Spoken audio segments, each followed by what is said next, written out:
How does the society and culture in which we live in shape our decisions? Society influences us greatly in most that we do. For example, the way we talk or dress.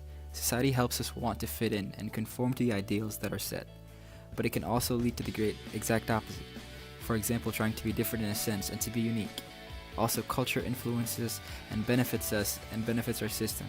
How we carry on our lives, society and culture affect the way that we are with other people and what we do most of the time.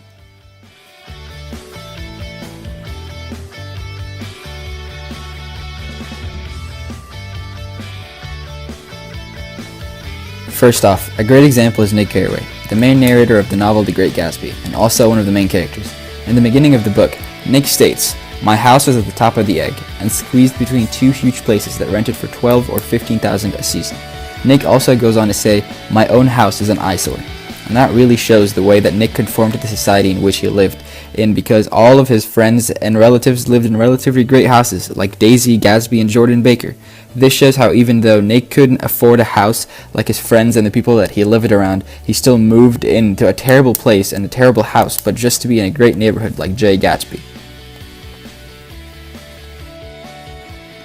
Much like The Great Gatsby, The Crucible is also a great example. The Crucible is a play written by Arthur Miller about the town of Salem and how it got bewitched, when really it started with a girl named Abigail who lied to all the priests and a bunch of people in the town and got a bunch of people killed for being witched when she was just trying to get out of it herself. In the book, it states, Abigail says, "I saw Tituba with the devil," and the rest of the girls also said, "I saw Martha Bellows with the devil, I saw Goody Bibber with the devil, I saw Goody Silver with the devil, I saw Alice Barrow with the devil." And that really shows how all the girls conformed to the idea that they were witches when really they were not witches, and they all agreed with Abigail just to get out of trouble, but really they all just conformed to an idea and to the society that they lived in. That was the best plan to take, because if they wouldn't have taken that, they would have gotten in more trouble than what they would really get into if they lied.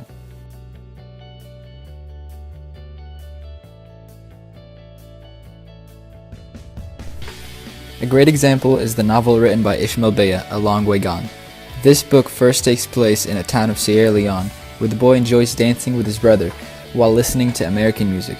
But fast forward a little bit later, and the boy talks about how Ishmael became a child soldier, and it even states, "Instead of playing soccer in the village square, I took turns at the guarding posts around the village, smoking marijuana and sniffing brown, cocaine mixed with gunpowder, which was always spread out on the table, and of course taking more of the white capsules as I became more addicted to them."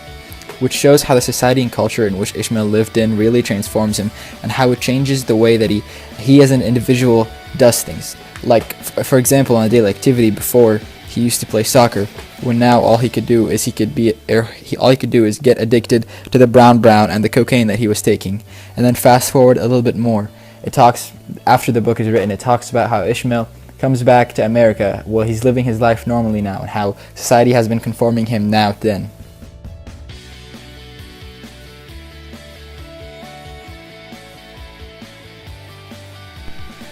Another example is the Universal Declaration of Human Rights, which is rights to every man and woman, making them equal in the eyes of the law.